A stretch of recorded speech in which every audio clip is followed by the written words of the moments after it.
قبل ما تبدأ خد نفس عميق، لأن اللي هتشوفه دلوقتي مش معمول للقلوب الضعيفة ولا للعقول اللي بتحب النهايات السعيدة.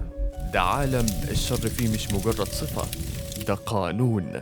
ووسط الخراب ده كله ظهر اسم واحد بس بيكسر الصمت: كليفتس. مش بطل ولا منقذ ولا حتى شرير، ده شبح اتخلق من الخيانة. غضب ماشي على رجلين، سيف بيتحرك بدم بارد أبرد من التلج، ووش مبتسم كأنه مستمتع وهو بيقلب المدن مقابر. الناس بتقول إنه مات، وناس تانية بتقول إنه بيطارد اللي خانوه لحد دلوقتي، بس الحقيقة إنه راجع وراجع يدوس على العالم ده خطوة خطوة، لحد ما آخر واحد افتكر إنه يقدر يوقفه يبقى مجرد عبرة محروقة في الهواء. انت داخل على حكاية مش هتتعاطف فيها ولا هتلاقي حد طيب. ده انمي كل لحظة فيه بتقولك لو مش قد الظلام اطلع من هنا. دلوقتي حضر نفسك، لان المشهد اللي جاي هو بداية نهاية عالم كامل. وعلى ايد مين؟ على ايد كليفتس. بس قبل ما نبدأ ما تنساش تصلي على النبي وتحط اللايك الجميل والاشتراك بتاعك، وخلينا نبدأ ونشوف ايه اللي هيحصل.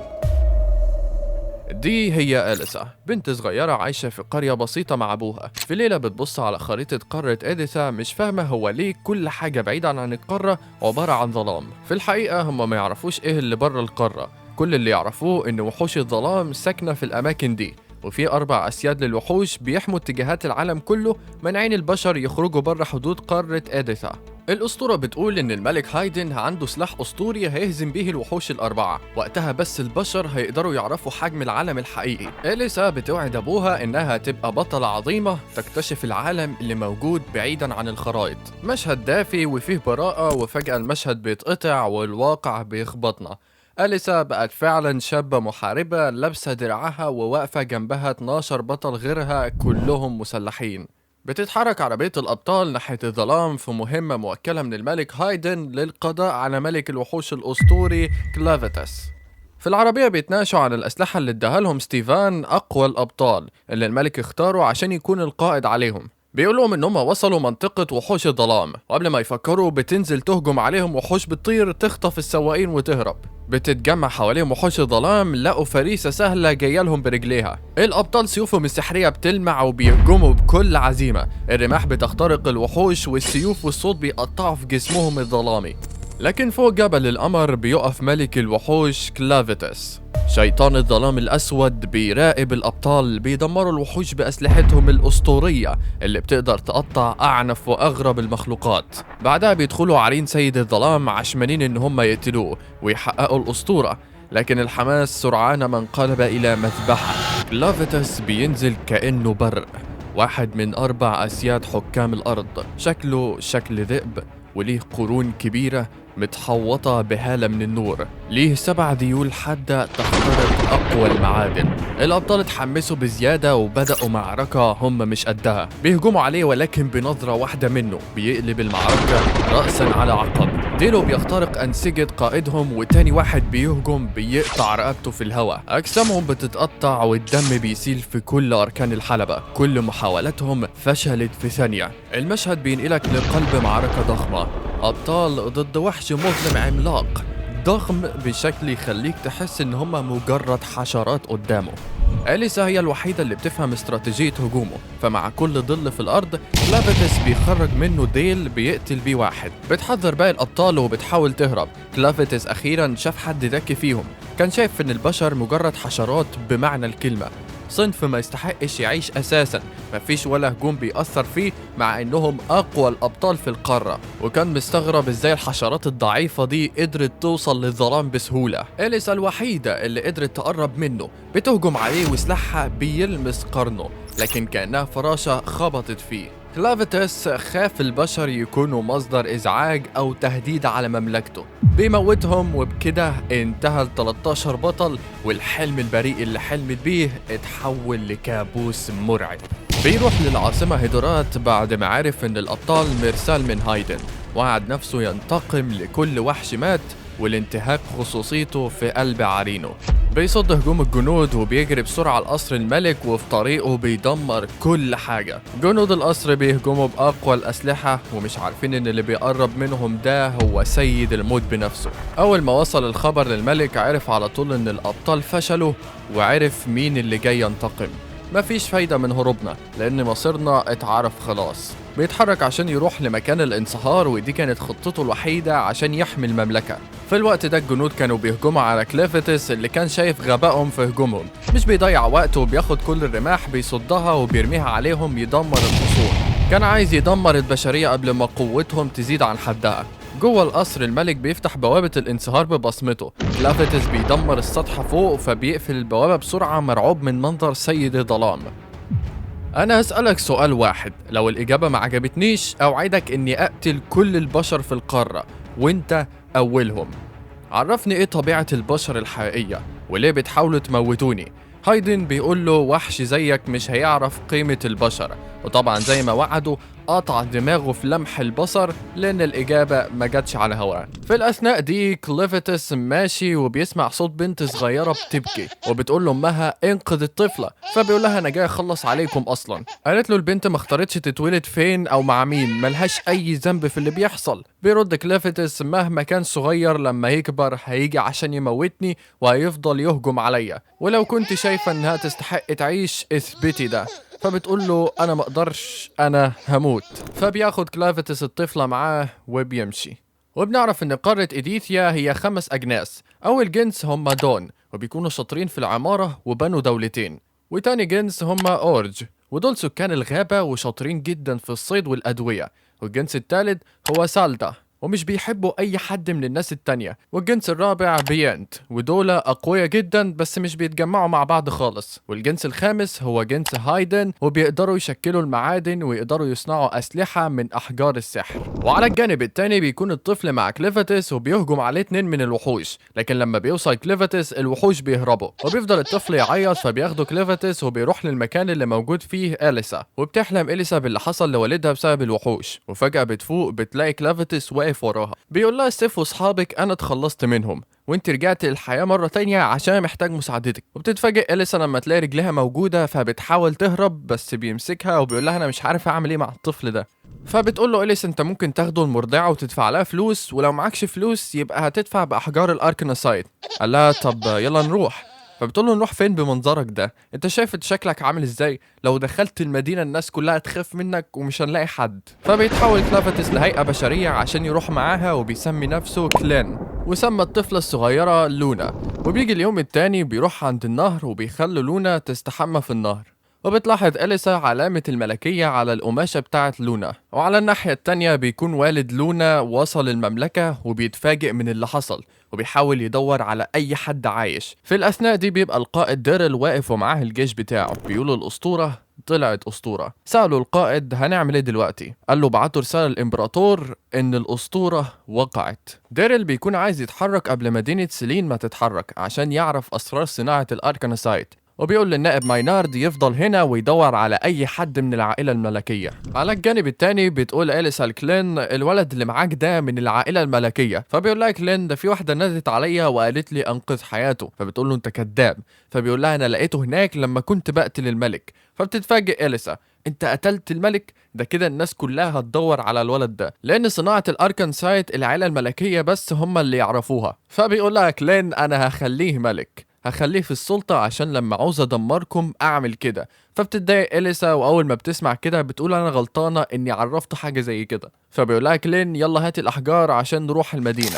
فجأة بيظهر راجل ضخم ورا كلين وبيضربه على دماغه، لكن فجأة نزل دم من كلين ووقع على الأرض، وبتصرخ إليسا أول ما بتشوف كده فبيضربها واحد منهم وبيغمى عليها هي كمان.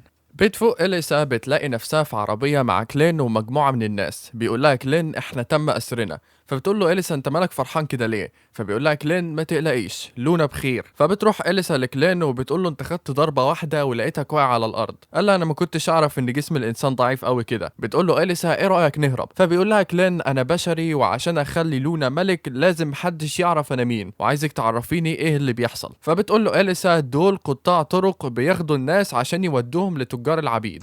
بيوصلوا المكان وبيحاول شخص منهم يهرب، فبيطلع واحد منهم بسكينة وبيخلص عليه. قال لهم لو حد فيكم فكر يعمل أي حاجة هنقتله. وبتنادي واحدة اسمها كارمي على أختها نيل عشان تاخد لونا لأن مهمتها الاعتناء بالأطفال. وبتروح أليسا للزعيم فوركو، لكن بيتعصب فوركو بيقول لها أنت تقولي لي يا ريس. وبياخد فوركو الأحجار وبيقول لأليسا أنت إزاي قدرت تجيب الأحجار دي من عند الوحش كليفتس؟ وأنا عرفت إن ملك هايدن أرسل جنود ومعاهم الكنوز المقدسة لكنهم فشلوا.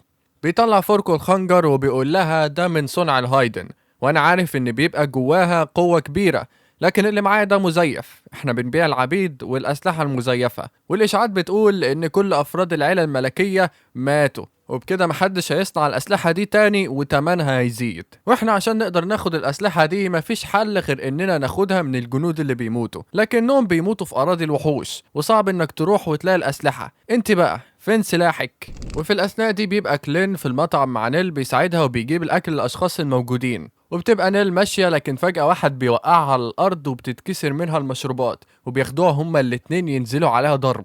وأثناء ما هما ماشيين بيخرج منهم دم وبيقعوا على الأرض، وبيكون اللي عمل فيهم كده هو كلين. بيقعد كلين مع نيل وبيقول لها انت بقالك قد ايه مع قطاع الطرق؟ فبتقول له نيل انا لقيت نفسي هنا ما كنتش اعرف مين ابويا ومين امي، كنت على طول بشوفها بتتعذب من بعيد على ايد قطاع الطرق، وبعد كده اختفت، مش عارفه هربت ولا ماتت. وبعد كده بدأوا ان هم يأذوني، والامور اتحسنت شويه لما جت كارمي، وكنت حامل، ولما ولدت طفلي لقيته ميت. في اللحظة دي حسيت ان كل حاجة بقت مظلمة. فبيقولها كلين تعالي معايا وهخليك المرضعة بتاعت لونا، ولا هتفضلي هنا مع الحثالة دول؟ فبتقول له نيل انا لو جيت معاك مين هيخلي باله من الاطفال اللي بعد كده؟ وعلى الجانب التاني بتبقى أليسا مع داجرين وساتش، وبيقولها اوعى تنطي عشان هتقع على الصخور قبل ما توصلي للبحيرة. بيبقى في اشخاص بيخلوهم ينطوا في البحيرة عشان يجيبوا اركانسايت، لكن لما الشخص ده بينط بيبقى في وحش تحت بياكله. وكان في بطل اسمه كودو حاول يهزم الوحوش لكنه ما قدرش يخلص عليهم، وبيهجم واحد من قطاع الطرق على أليسا لكنها بتخلع كتفه وبتهجم عليه وبتخليه يقطع حبل الجسر، وبيقعوا هما الاتنين على الارض. بيبقى داجرين وساتش ماسكين في الجسر ومش مصدقين اللي حصل، ازاي أليسا ماتت، لانها كانت المفروض تقول لهم على الكنوز المقدسة. لو فوركو عرف انها ماتت احنا هنواجه مشكلة. وبتبقى أليسا اصلا لسه عايشة بسبب القوة اللي جواها من كالن، وفجأة الدم بيتشكل على شكل كليفتس وبيقول لها انت نزفتي دم كتير. فبتقول له أليسا انت مال شكلك عامل كده ليه؟ بيقول لها كالن انا شكلي بيتحدد على اساس كمية الظلام السائل، وهو ده اللي مخليكي عايشة لحد دلوقتي. والمرضعة نيل انا لقيت ان قطاع الطرق بيعاملوها بطريقة مش كويسة، قلت لها هتيجي معايا وتبقى مرضعة لونا لكنها رفضت. بتقول له أليسا عشان انت شكلك طفل وعبد،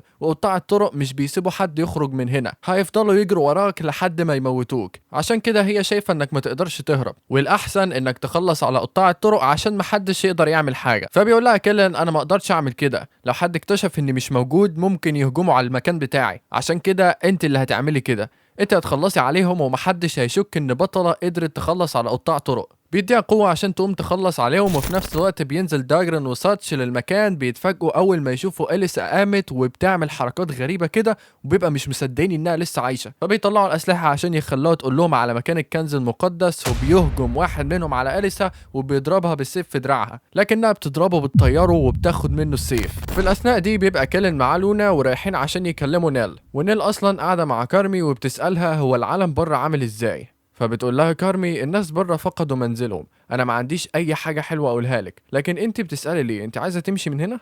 قالت انا مش هخرج من هنا، لكن هم طلبوا مني اروح معاهم، وبيكون فاركو معدي وبيسمع الكلام كده بالصدفه. فبتسالها كارمي مين دول؟ فبتقول لها نيل واحد من العبيد. فبتضربها كارمي وبتقول لها الرجال هنا فاكرين ان هم يقدروا ياخدوا النساء معاهم، بس لما يبقوا مش محتاجينك هيرموكي. ولكن في الحقيقة كارمي متضايقة من نيل عشان في حد طلب منها تروح معاها وهي قاعدة هنا. بيدخل عليهم فروكو وبيقول لنيل تعالي انا عايزك، وفجأة بيظهر كلين ورا كارمي وبيستخدم قوته عشان تقول له اللي حصل. بتروح نيل مع فروكو لمنجم اركنسايت وبيقول لها المصابيح دي احنا صنعناها من الاركنسايت، وبيقول لها فروكو انا كنت بعمل ابحاث ولقيت ادوية قدرت استخدمها عشان اسيطر على الوحوش، وانت بكل وضوح خاينة عشان كنت عايزة تخرجي من هنا، عشان كده هتبقي اكل البيتي. وبتهجم بيتي على نيل فبتهرب وبتفكر وبتقول لو كنت مسكت ايد كلين وخرجت معاه، لكن فجأة بتلاقي كلين واقف قدامها. بتهجم بيتي على نيل وبتعيط لونا، فبيقول فوركو لبيتي تهجم عليهم، لكنها بتبقى واقفة مش بتتحرك،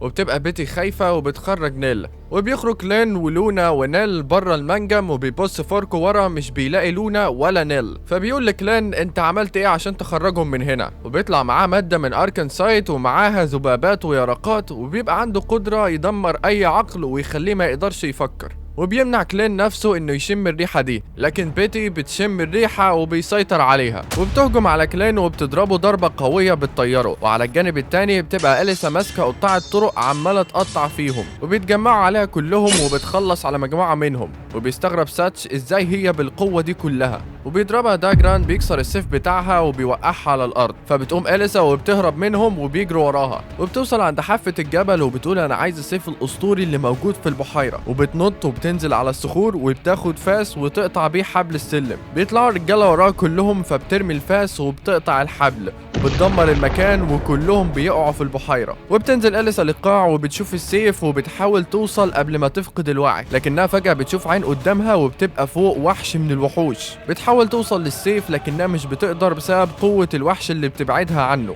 قدر فعلا ياكلها الوحش، ولكن لو فاكر ان دي النهاية تبقى لسه مش عارف حاجة. بتبقى أليسا قدرت توصل للسيف فعلا، وبتمسك السيف بيديها قوة بتخليها قادرة على التحمل، وبتفتكر كلام والدها لما قال لها انها هتبقى بطلة. بتعرف تضرب الوحش وتخرج، لكنها بتتصاب، وبتستخدم قوة السيف عشان تخرج من البحيرة، لكن بيبقى الوحش وراها. بنعرف برضو ان وحوش الظلام كانت عايشة من زمان، بتنام فترات طويلة ومن النادر انها تظهر، والوحش ده خرج لما كانوا بيدوروا على الاركنسايد.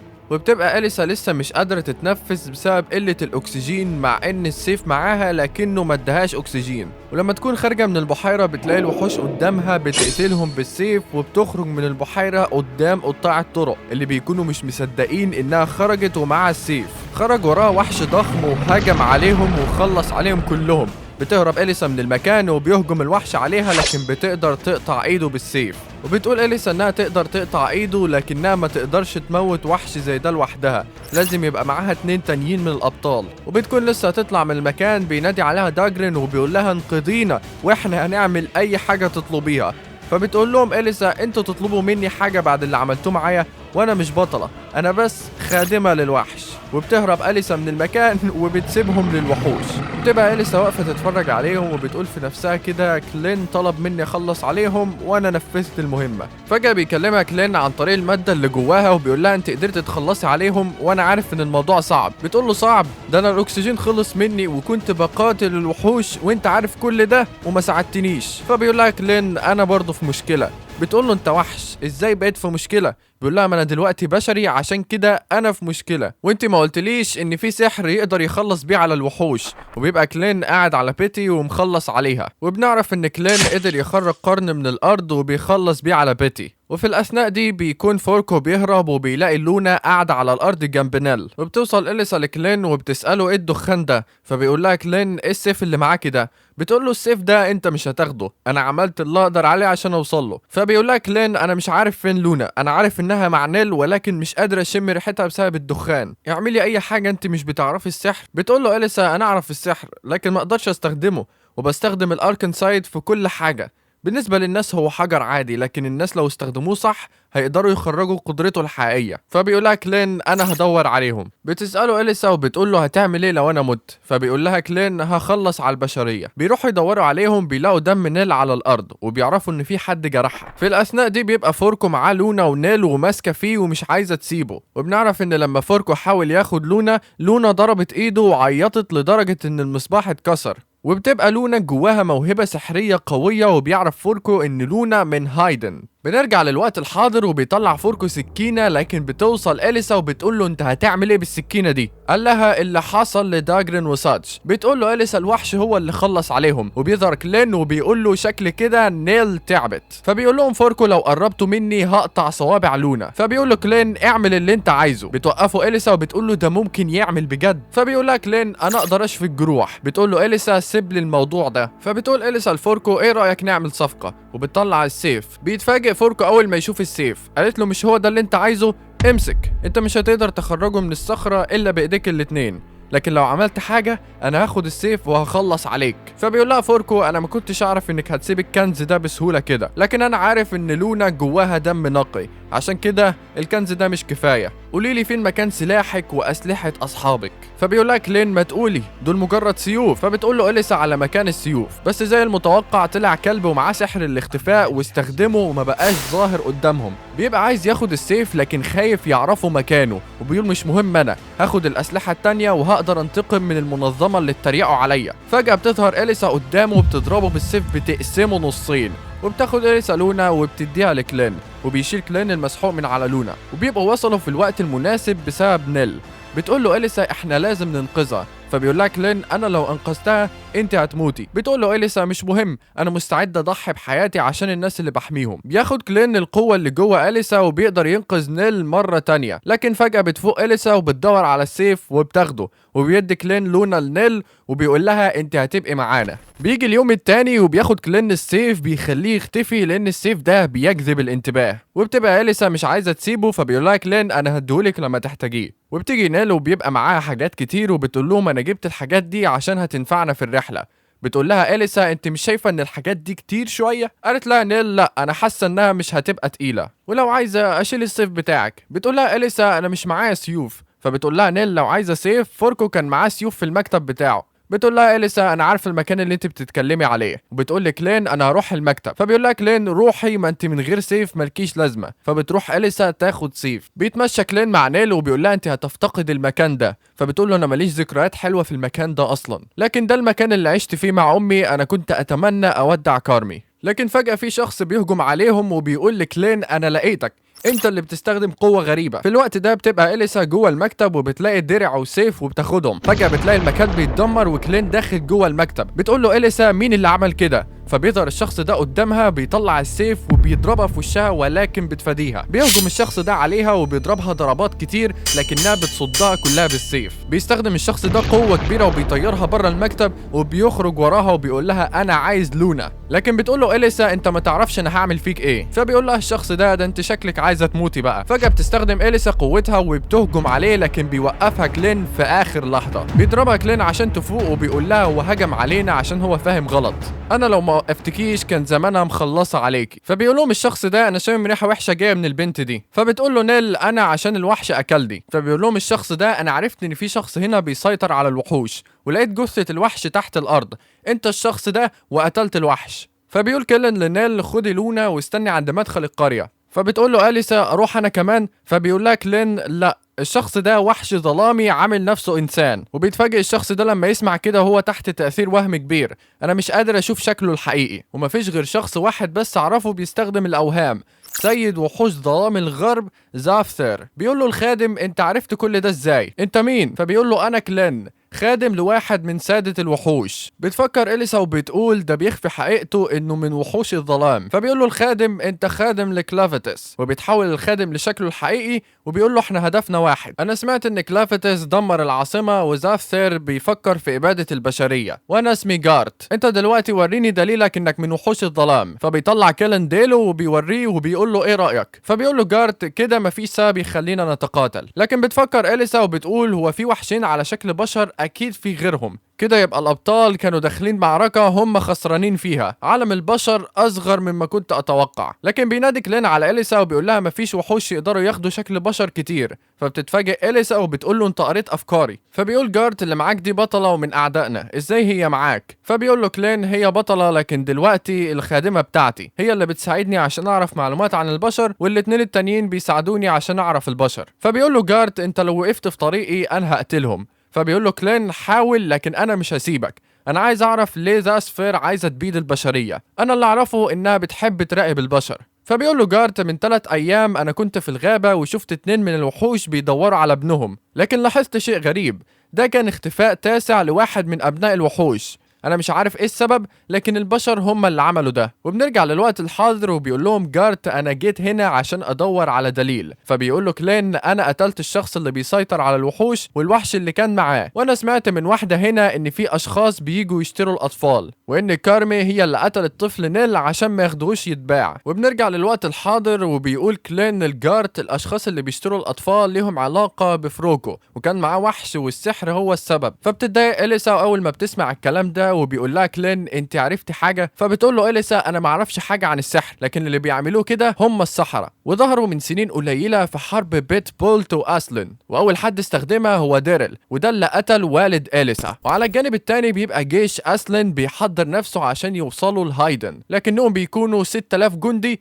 وعدد السحره مش كفايه خالص. فبيسأل واحد من الجنود اسمه ميجيل القائد رود، بيقول له التعزيزات هتيجي امتى؟ بيقول له رود هناخد 3 ايام عشان تيجي، ويشرح لهم جيش ديرل موجود فين. وبيقول رود احنا محتاجين مساعدات هايدن، انا بعت لهم رساله لكن الواضح هناك ان هم مش كويسين. فبيقول له ميجيل يعني الاشاعات صح وكلافيتس فعلا هاجم عليهم؟ فبيقول له رود هم عايزين يوصلوا للفرن لانه بيعمل الكنز المقدس. فبيقول له ميجيل لو قوات بوليت اخذت الفرن هيسيطروا على اديثا كلها. فجأة بيجي جندي وبيقول له رود البوابه الغربيه مقفوله والبوابه الشرقيه مفتوحه. وفي الاثناء دي بيبقى مينارد هو اللي فتح البوابه لديرل، وبيساله ديرل ايه الاوضاع؟ فبيقول له مينارد الملك مات وولي العهد في مكان امن، لكن مع شخص احنا مش عارفين هو فين، لكن انا عرفت من قطاع الطرق ان هم لقوا طفله من هايدن. بيقول له ديرل روح وشوف هي دي الطفله اللي بندور عليها ولا لا. وفي الاثناء دي بيبقى كيلن مع نيل ولونا، وبتجيله اليسا بتقول له انا اتكلمت مع التجار وعرفت ان هايدن متدمره، وجنود بوليت دخلت هايدن وحاولت اسلن توقفهم عند الحدود لكنهم ما قدروش، مع ان هايدن معاهم الفرن المقدس لكنهم مش عارفين يستخدموه لان الملك مات، وما عندهمش سحرة لان الملك منع استخدام السحر.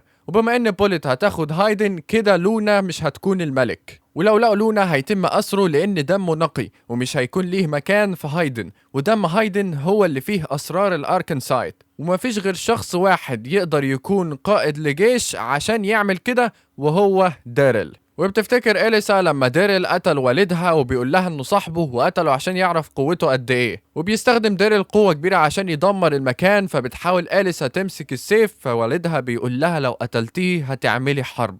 وبنرجع للوقت الحاضر وبتقول إليسا لكيلن لو عايز لونا يبقى الملك لازم تهزم بوليت وتنقذ هايدن. فبيقوم وبيقول لها انا ما كنتش متوقع ان انا اللي هدافع عن المكان اللي عايز ادمره، انت هتساعديني عشان تنتقمي لوالدك. فبتقول له إليسا انا مجرد جثة بتتحرك بسبب السائل اللي جوايا. فبيقول لها كيلن انت لما يبقى معاكي سيف بتبقي انت كده بطلة، ولما تقتلي وحوش بتبقى انت كده بطلة، انت ليه عايزة تبقي بطلة؟ وبيسيبها وبيمشي. فبتنادي إليسا عليه وبتقول له خلي بالك من نفسك. فبيقول لها انت فاكراني مين؟ فجأة بيحصل انفجار وبتيجي عاصفة وبتطير لونا لفوق، ولكن نيل بتقدر تمسكها. وعلى الجانب التاني بتكون قوات بوليت بتقرب على أسلن، فبيحضروا أسلن نفسهم عشان يهجموا على بوليت. وبتبقى نيل وإليسا ماشيين في المدينة بيلاقوا مجموعة من قطاع الطرق بيضربوا شخص واقع على الأرض، وبتخاف نيل أول ما بتشوف الشخص ده، وبيبقى الشخص ده من قطاع الطرق اللي كانوا مع نيل. وأول ما الشخص ده يشوف إليسا بيقول هي دي البطلة اللي خرجت الوحش من البحيرة، لكنهم لما بيبصوا مش بيلاقوا حد فبيكملوا ضرب فيه. بتكون إليسا ونيل دخلوا مكان تاني عشان محدش يشوفهم، وبيقول قائد المجموعة دول إنهم هيحموا المدينة وأي حد يبقى معاه سلاح. وبتروح إليسا ونيل لمطعم يقعدوا فيه، وأول ما بيدخلوا بيلاقوا شخصين ضخام واقفين قدامهم، وبيسألها واحد منهم انت من قطاع الطرق؟ فبتيجي امهم كاري وبتقول لهم يهدوا شويه وما يعملوش في الناس كده، وبتعرف عن نفسها وبتسألهم انتوا ايه حكايتكم؟ فبتقول لها إليسا احنا بنخدم شخص مهم. فبتقول لها كاري مش مهم انتوا جايين ليه، المهم تدفعوا فلوس. فبتقول لها إليسا احنا عايزين غرف واكل، وبياخدوا الاتنين الحاجة اللي مع نيل وبيلاقوها انها تقيلة، وبيدخلوا بعد كده للغرفة وبتبقى فيه حشرة بتراقبهم، والحشرة دي بتاعة مينارد، وبيبقى فرحان انه قدر يوصل لهم وبيبعت عدد كبير من الحشرات. وبتخرج إليسا من الغرفة بتنزل تحت، بتلاقي مجموعة من الاشخاص قاعدين تحت بيتكلموا عن الملك اللي مات، وبيقولوا ان الابطال دول كانوا عايزين كنوز الملك، وانتوا تقدروا تعملوا السيوف لكن ما تقدروش تهزموا الوحوش. وبتبقى إليسا ماشية وبتسمع الكلام اللي بيتقال عليها هي والابطال اللي ماتوا. وفجأة بتكون إليسا طالعة على السلم، بتحس ان في حاجة جاية عليها، بتتكسر النافذة وبيدخل عليها كورة لونها احمر، واول ما الشخص ده بيلمسها لها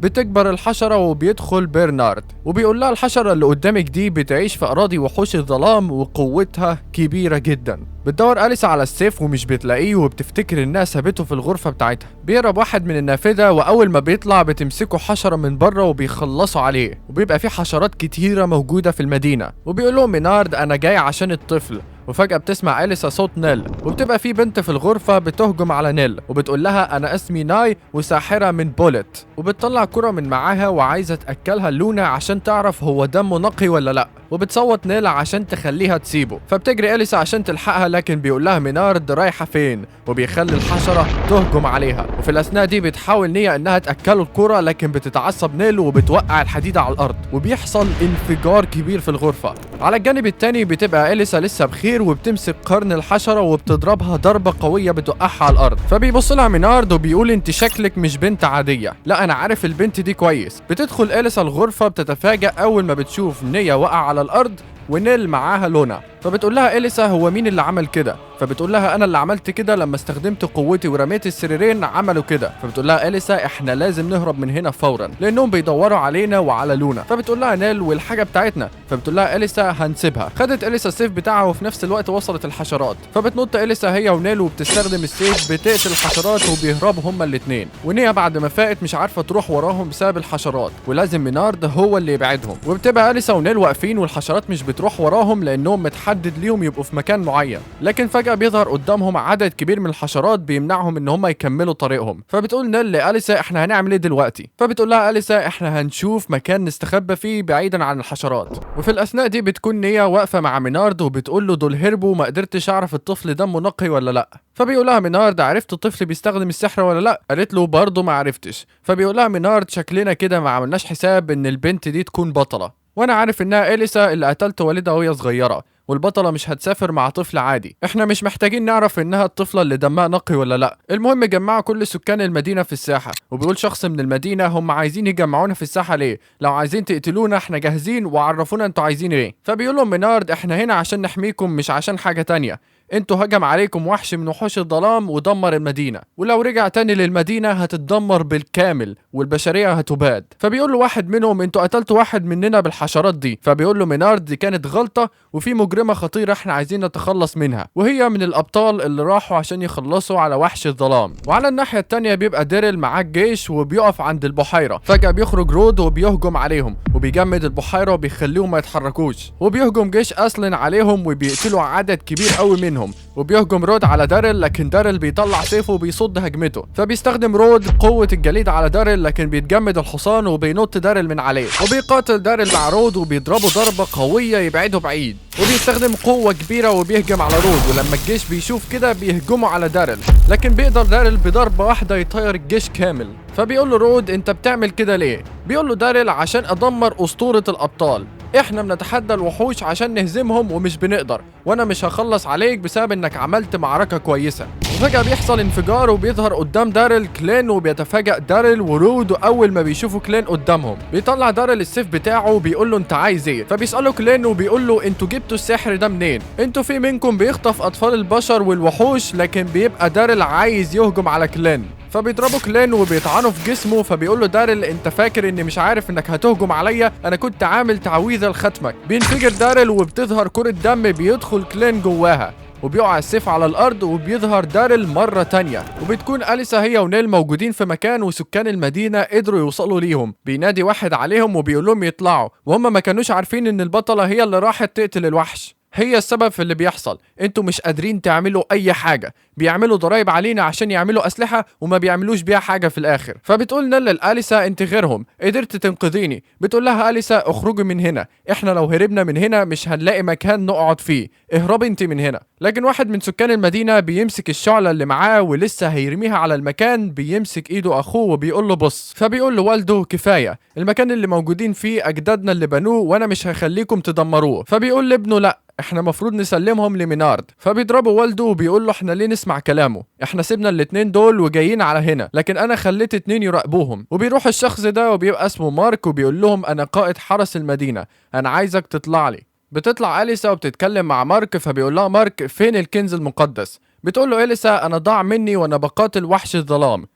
فبيقول لها مارك انتوا خسرتوا قدام وحش الظلام. فبتقول له اليسا ايوه قتلنا كلنا، انا عارفه انكم بتكرهوني بسبب اللي بيحصل. فبيقول لها مارك لو كنت بعت الكنز المقدس وهربتي انا كنت خلصت عليكي، لكن احنا هنفضل كده نبعت الابطال يتقاتلوا مع الوحوش، لما يجي الملك الجديد المفروض ندعمه، وانتوا الابطال الوحيدين اللي وصلتوا لوحش الظلام وشفت بعينك ايه اللي موجود هناك ويستحق ان احنا نعمل كده عشانه. بتقول له لسه ايوه في حاجات كتير لازم نتعلمها، لكن مش هنقدر نتعلم الا لما نروح هناك، وطول ما العالم صغير انت مش هتتعلم حاجة، هتقابل اشخاص جديدة، ممكن يبقى شخص مغرور ويعاملك وحش، لكن انا لو ما كنتش قابلته ما كنتش اتعلمت. فبيقول لها مارك الحاجة اللي ما اختارهاش الملك غلط، هي انتوا الابطال تقدري تمشي، احنا عايزين الملك الجديد يعمل كل اللي عليه. لكن فجأة بيظهر مينارد وبيقتل مارك. بتهجم اليسا على الحشرات، فبيهجموا الحشرات ويدخلوا سكان المدينة المكان عشان يحموا نفسهم من الحشرات، وبتبقى اليسا بره نازلة قتل وتقطيع في الحشرات، لكن بيبقى مينارد واقف يتابع وبيقول لها ده اللي كنت مستنيه منك، ما فضلش غيرك انت اللي هتقاتليني،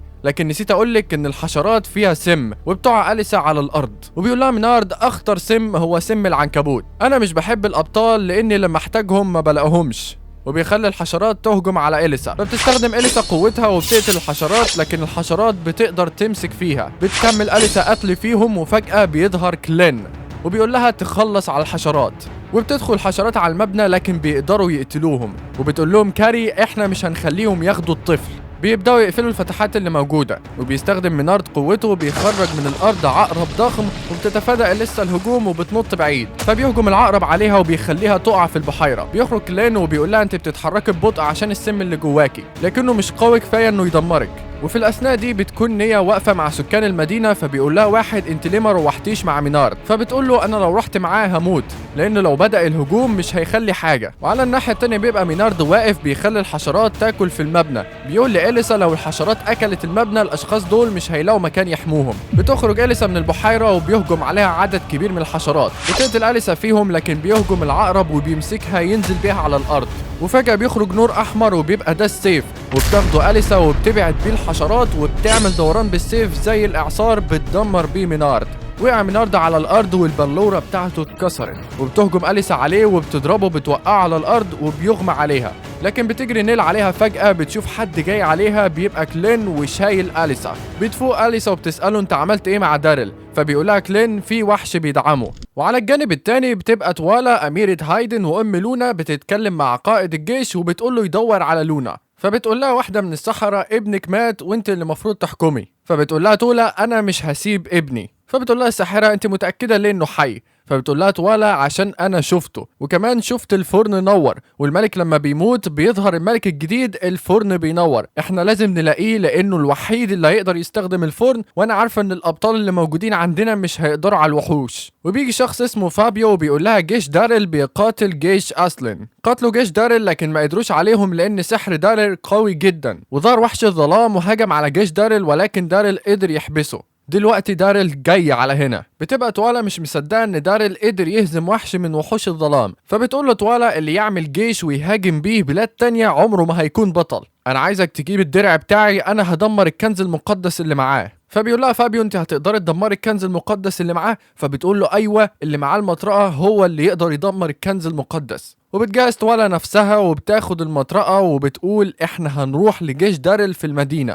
وفي الاثناء دي بتتدمر بوابه المدينه وبيدخل داريل وجنوده للمدينه. وعلى الناحيه الثانيه بيجيبوا نيا لاليسن وكلين وبتقول لهم انتوا عايزين مني ايه؟ فبيسال كلين اليسا بيقول لها مين دي؟ فبتقول له اليسا دي واحده من سحرة جيش بوليت. فبتقول لها اليسا انا كنت بحسبك اقوى من كده. بتقول لها نيا لو هجموا عليا باسلحه كنت زماني مش موجوده هنا، لكنهم هجموا عليا بايديهم.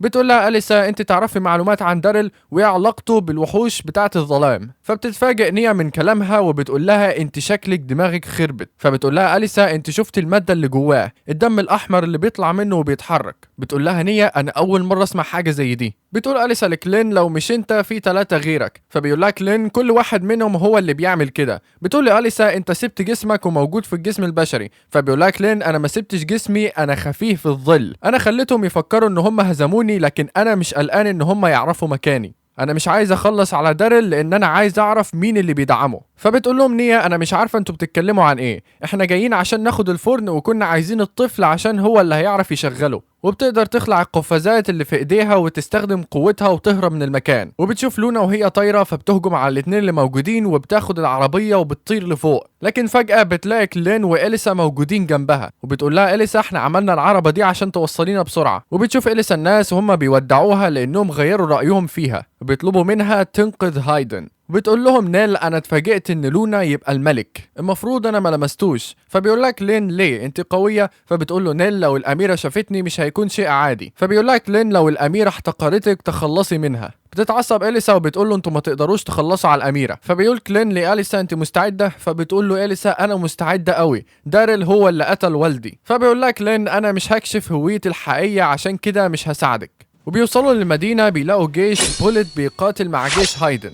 بتشوف اليسا داريل وبتقول لنيا تروح عنده، لكن بتبقى نيا مش عايزه تعمل كده. فبتمسك اليسا ايديها وبتروح بيها بالعافيه. بيبقى داريل رايح ناحيه والا اللي بتكون واقفه ومعاها المطرقه والجيش وراها. بيهجموا الجنود على داريل لكن بضربه واحده بيطيرهم كلهم. فبيهجموا عليه الجنود وبيضربوا ولكن مش بيأثر فيه خالص. بيضربوا بالسهام لكن بيولع فيها وبيعمل الجنود دروع لكن بيهجم عليهم ويطيرهم برضه. وبيمسك توالا وبيقول لها انت مش هتكوني ملكه. فبتقول له توالا انا مش هبقى ملكه لان دمي مش نقي، ولو مات الملك بيروح الحكم الاقوى دم موجود. وبتبقى توالا عايزه تضربه بالمطرقه. فجاه بتهجم اليسا على داريل. بتشوف توالا ان السلاح قريب منها فبتضربه وبيحصل انفجار كبير. لكن بتبقى اليسا هجمت على داريل وقدر يصد ضرباتها وبيتقاتلوا مع بعض. وبتبقى توالا مش عارفه ازاي اليسا راحت عشان تقتل كلين وازاي هي موجوده هنا ومش عارفه هو المطرقه اصابت داريل ولا لا. وبتبقى نيل واقفه مع كلين وبتقول له تفتكر اليسا هتبقى كويسه؟ فبيقول لها كلين مش مهم تبقى كويسه، المهم اننا نوصل للفرن، ده اللي عايزه داريل واللي معاه، عشان كده انا عايز لونا عشان نقدر نوصل للفرن. لكن بيبقى فابيو واقف ومعاه حراس عند البوابه. وبيقدر كلين يوصل لمكان الفرن وبيقول لنيل تدمر الحيطه. وبيقول لها لما جيت اشفيكي حطيت قوه عندك. وبتقدر نيل انها تدمر طوبه وتحدفها. وبتنزل على فابيو والجنود وبيستخدم كلين قوته وبيكمل طريقهم. بيوصل للمكان وبيخلي لونا يحط ايده على الباب. وفي الاثناء دي بيبقى جارت موجود مع كليفتس بيحاول يدمر كرة الدم اللي كليفتس موجود فيها لكنه مش بيقدر. فبيجيله رود وبيقول له انا شفتك نازل من السماء انت بتستخدم سحر. وبيعرفوا رود انه قائد جيش اصلا. وبيعرفوا ان ديريل بيهجم على هايدن انا عايزك توديني عنده. فبيقول له جارت انا شفتك وانت بتخسر قدامه. فبيقول له رود انا مش هخليه يسرق الفرن، لو ده حصل هيكون دي بداية الدمار. فبيفتكر كلام زافتر انها كانت خايفة من ده يحصل. فبيقول له جارت انا هاخدك لداريل لكن عندي شروط، لو خالفتها هقتلك. وبيطلع جارت الأجنحة بتاعته وبيمسك جارت من رجله وبيطيره. وفي الأثناء دي بيكون كلين بيحاول يدخل لكن لما بيحط ايد لونا على الباب مش بيفتح. وبيقول لنيل استني هحاول ادخل. وبينط كلين لفوق وبينط في النار وفجأة بيظهر شخص من ورا نيل ولونا بيتفاجئوا اول ما يشوفوه. بيقدر كلين يستخبى في الظل ويوصل للفرن لكن لما يبص بيلاقي الباب مفتوح ونيل وقع على الارض. فجأة بيظهر جسم الملك وماسك راسه في ايده ومعاه لونا. وعلى الناحية التانية بتبقى إليسا بتتقاتل مع داريل وبيضربها ضربة قوية بيطيرها. وبيضرب داريل المبنى بيدمره وبيضربها بيطيرها لكن بتبقى إليسا مش ضعيفة وبتقدر تقف مرة تانية. بتبص بتشوفه رايح ناحية الفرن وبيطلع داريل على السور لكن بتبقى توالا موجودة وبيهجموا عليه بالأسهم. بيدمرها داريل كالعادة لكن بتهجم أليسا عليه بس كل مرة بيبقى أقوى وبيصد الضربات وبيطيرها. ولكن أليسا مش بتتأثر بالضربات وبتقوله أنت ليه قتلت والدي؟ فبيقول لها ديريل والدك كان صاحبي وبينافسني على لقب البطل. وبنرجع بالزمن في أسلن كان في منافسة بين ديريل ووالد إليسا وكان ملك هايدن موجود واللي هيفوز هياخد سيف الكنز المقدس. وبيقدر والد إليسا يجرح ديريل ويوقعه على الأرض ويقدر يفوز فعلا. وبيقول لديريل أنت ساعدتني في التدريب عشان كده أنا وصلت للمستوى ده. وبيروح ياخد السيف من الملك وأول ما بياخد السيف بيخرج منه قوة. فبيقول له ملك هايدن السيف ده بيمتص قوة أي شيء هتهزمه، اختار بقى الشيء اللي هتهزمه. وبيروح والد إليسا يقعد مع ديريل ويقول له انا ههزم تنين عشان اخد قوته. فبيقول له ديريل انت ازاي هتقدر تتخلص منه؟ انت مش هتقدر انك توصل ليهم اصلا. فبيقول له والد إليسا انا مش هقدر اهزم وحوش الظلام، انا هاخد قوة التنين عشان اقدر اقتلهم، انا هعمل فريق وانت هتبقى معايا. ولما بيكونوا خارجين بيخبط ديريل في واحد من السحرة فبيقول له الساحر خد المانا دي معاك هترشدك في رحلتك. بيروحوا بعد كده لمكان التنانين، وبيبقى مكان صعب وكله تلج، والتنانين قوية بشكل كبير وبتهجم على الأبطال بتقتلهم، لكن بيقدر والد إليسا إنه ينط فوق واحد ويضربه ويوقعه على الأرض، وبيهجم عليه بضربة، لكن التنين بيهجم على والد إليسا، ووالد إليسا بيهجم على التنين برضه. قطع رجله ورمى السيف لداريل، فخد السيف وقطع راس التنين. كده السيف بقى فيه قوة التنين، لكن من القوة بيغمى على داريل، ولما بيفوق بيلاقي نفسه جوه أثر قديم. وبنرجع للوقت الحاضر، وبيقول داريل لإليسا كانوا بيضحكوا علينا بإنهم يبعتوا أبطال عشان يقتلوا وحوش الظلام، وهم كانوا عارفين الحقيقة وأسرار السحر كلها مخبيينها. بيستخدم داريل قوته وبيجمع عظام التنين، وبيعمل تنين وبيهجم على أليسا وبيدمر المكان، وبياخد التنين ويهرب. بتفوق أليسا بتلاقي جسمها كله متكسر، فبتستخدم قوتها وبترجعه تاني. وفي الأثناء دي بيبقى الملك عايز يرمي لونا في النار، وبتتكلم أليسا مع كلين وبتقول له ملك من غير راس وعايز يرمي لونا في النار. وبتجيلها توالا وبتقول لها انت رجعت لوحدك ولا لا؟ بتقول لها أليسا انا رجعت لوحدي لان كلافيتس قتل الابطال. فبتقول لها توالا الجنود هنا مش هيقدروا على ديرل، لكن انت معاكي كنز مقدس. وعلى الجانب التاني بيبقى الملك ماسك لونا وعايز يقدمه للفرن، وبيفتح الفرن، واول ما بيقرب ويبقى خلاص هيرميه في النار بيمسكه كلين وبيقول له انت مش هترميه. فبيقول له الملك انا مش بتحرك بمزاجي، انا بتحرك وفق للي عايزه الفرن، اللي عايز يبقى الملك بيتحرق ويرجع تاني يبقى ملك. ولما تيجي طقوس التسمية بيتنقش اسمه جوه الفرن، ومن ساعتها ما يقدرش الملك ما ينفذش اوامر الفرن. وبتبقى توالا وأليسا رايحين لمكان لونا، وبتقول لها توالا انا زوجي قبل ما يموت قال لي ان مفيش ابطال، لان الابطال مش هيقدروا يهزموا وحوش الظلام، والسجلات زمان اللي بتقول ان في ابطال قتلوا وحوش الظلام كانت غامضة. شكل كده ملوك هايدن اخفوا الحقيقة، لو كده فعلا يبقى هم بعتوا الابطال وهم عارفين ان هم هيموتوا. فبتقول لها أليسا اهم حاجه عندي اني انتقم لوالدي من ديرل. وفي الاثناء دي بيبقى كيلن واقف مع الملك وبيقول له انت مستني الملك يرجع من الرماد؟ قال له لكن اللي معاك ده مش حقيقي، لان الحقيقي معايا. فبيقول له الملك انت بدلته في اللحظه اللي مسكت فيها ايدي. فبيقول له كلين انت قلت انك هترميه لو هو مش هيعرف ينط، فايه اللي هيحصل في جسمك دلوقتي؟ فبيقع الملك في النار، وفجأة بيخرج من الفرن شيء غريب وبيدمر المكان. فبتشوف إليسا الانفجار وبتروح تشوف اللي بيحصل، بتقول اكيد كلين مش هيخلي لونا يموت. وبتشوف داريل واصل هناك، لكن فجأة رود بيجي وبينط وبينادي على داريل وبيهجم عليه بيضربه، بيقع هما الاتنين على الأرض ويحصل انفجار كبير، ويبقى داريل لسه عايش. وبتهجم برضو أليسا على داريل، لكنه بيقدر برضو يصد ضربتها، لكن بيستخدم داريل قوة أكبر وبيظهر وراهم بيضربهم ضربة قوية بيطيرهم، وبيهجم عليهم مرة تانية بيطيرهم لفوق وبينط لفوق. فبتتفاجئ أليسا لما تلاقيه فوقيها. بيهجم رود على داريل، لكنه بيقدر يتفادى الضربة ويضربه ضربة قوية بيوقعهم هما الاتنين على الأرض. بتقول أليسا رود استخدم القوة بتاعتك واعمل جليد عشان تقدر تهزمه. فبيستخدم رود قوة الجليد وبيهجم على داريل، لكنه بيقدر يتفادى الهجوم، ولكن بتبقى أليسا فوق الجليد وبيقدروا يحبسوه في سجن من جليد. بتهجم أليسا على داريل وبتقسمه نصين، لكن بيهجم السيف بتاع داريل على أليسا وبيضربها يقطع ايديها وبتقع على الأرض. وبيرجع داريل يقول لهم احنا ما نقدرش نهزم وحوش الظلام، البشر ماتوا وسابوا الاساطير. وبيستخدم قوته وبيهجم على رود وأليسا، لكن بيصد رود الهجوم.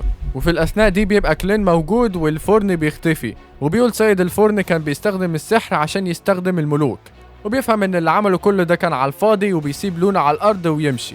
لكن بتسمعه أليسا وبتقول له انا عايزك تبص لعين لونا وتقول لي هل العالم يستحق؟ مش مهم مين البطل الحقيقي. وبتقوم وبتزق رود وبتقف قدام النار. في الاثناء دي بيبص كلين على لونا، بيلاقيه بيقرب عليه وبيحاول لونا يقف، لكنه بيقع على الارض. لكن في المره الثانيه بيقف لونا وبيعيط. فبتقول له أليسا انت لما بتبص له مش عايزه يكبر قدامك؟ وبيقرب لونا عليه وبتساله أليسا لون عيونه ايه؟ فبيشيله كلين وبيقول لون عيونه بنفسجي. وبيهجم داريل على أليسا، لكن فجاه بيتضرب بحاجه بتطيره، وبتبقى اللي عملت كده هي نيل. لكن بتروح أليسا عشان تقتله، وبيدمر داريل اللي قدامه وبيهجم هو كمان. لكن بتتزحلق أليسا وبتروح عند ايديها، وبسبب المادة بترجع ايديها وبتضرب داريل ضربة قوية بتقطع راس التنين. اتصابت أليسا ووقعت على الارض، لكن بيهجم داريل على أليسا، لكن فجأة السيف بيتكسر، وده بسبب ضربة الملكة بالمطرقة عليه. ولما بتقع أليسا بتجري نيل عشان تمسكها، وبتمسكها وبتقول أليسا خلينا نشوف اللي هيحصل. وفجأة بيموت داريل بطريقة غريبة قدامهم، لان وحش الظلام اللي بيتحكم فيه خلاص ما بقاش محتاجه. وبيشوف داريل كل حاجة حصلت مع والد أليسا وبيختفي من قدامهم. وقع السيف والبلورات اتكسرت، لكن المعركة لسه مخلصتش، لان الوحش اللي كان بيتحكم في داريل مش هيسيبها تخلص كده. بتقول إليسا ممكن يظهر الوحش، بيقول لك لين لا مش هيظهر لانه مش قوي، وبتبقى توالا مش مصدقه انها شايفه ابنها قدامها. ولما لونا بيشوفها بينادي عليها وبتجري عشان تاخده. فجأة كلين بيقول لها تقف مكانها، الملك هيرجع لوحده. وبينزله على الارض وبيمشي لونا وبيقع وبيقوم وبيمشي تاني وبيشجعه كلين عشان يكمل. وتبقى توالا حاسه انها مش عايزه حاجه تانية غير لونا. بيبقى خلاص لونا قرب يوصل لتوالا وبيشجعه عشان يوصل، وبتقع إليسا على الارض وبيروح رود عشان يطمن عليها. بتقوله إليسا روح قول للجنود ان داريل مات. فبيروح رود وبياخد السلاح وبيطلع كلين الكتاب وبيقول انا هخلي ده معايا لغايه ما الحقيقه تظهر. بيجي شخص من ورا كلين وبيقول له هتندم على اللي حصل ده يا كلافيتس. فبيقول له كلين ايه توا ده، ولا اقول لك انا مش عايز اعرف، وبيمسكه ويخلص عليه. بيجري رود وبيقول الحرب انتهت، وبيفوق فابيو بتقع على دماغه حجرة تاني بيغمى عليه. وبيوصل رود يقول لهم داريل مات وكل الجنود يوقفوا الحرب. بعد كده بتقعد أليسا مع نيل وبتشفي جراحها، وبيقول لك لين انا قدرت اشفي الجرح. فبتقول له إليسا ايه رايك في كلام داريل وان البشر هم اللي يقدروا يكونوا ابطال. بيقول لك لين انا مش عارف غير ان كتاب توا واللي بيسيطر عليه ملوك هايدن، والحقيقة اللي موجودة في أسطورة الأبطال مش هي الحقيقة اللي نعرفها. الكتاب اللي أنا لقيته كان فيه مفتاح، لكن المفتاح مش بيفتح، ده مفتاح لكتاب تاني. فبيجي فابيو وبيقول لهم انهم لازم يروحوا القصر، وبيروحوا لتوالا القصر وبتشكرهم على اللي عملوه. وبتتأسف نيل لتوالا انها خدت لونا، وبيقول لك لين هي شايفة انها قليلة عشان تاخد الملك معاها، لكن بتروح توالا وبتشكرها انها كانت بتخلي بالها من ابنها. وبتقول لهم توالا عايزين اي حاجة اطلبوا. فبيضحك لين وبيقول لها اي حاجة، انا عايز اكون معلم الملك في السحر. وللأسف كده وصلنا لنهاية الفيديو. قولوا لنا رأيكم في التعليقات، وما تنسوش تدعمونا باللايك والاشتراك عشان نوصل لكم كل جديد. شكرا على المشاهدة ومع السلامة.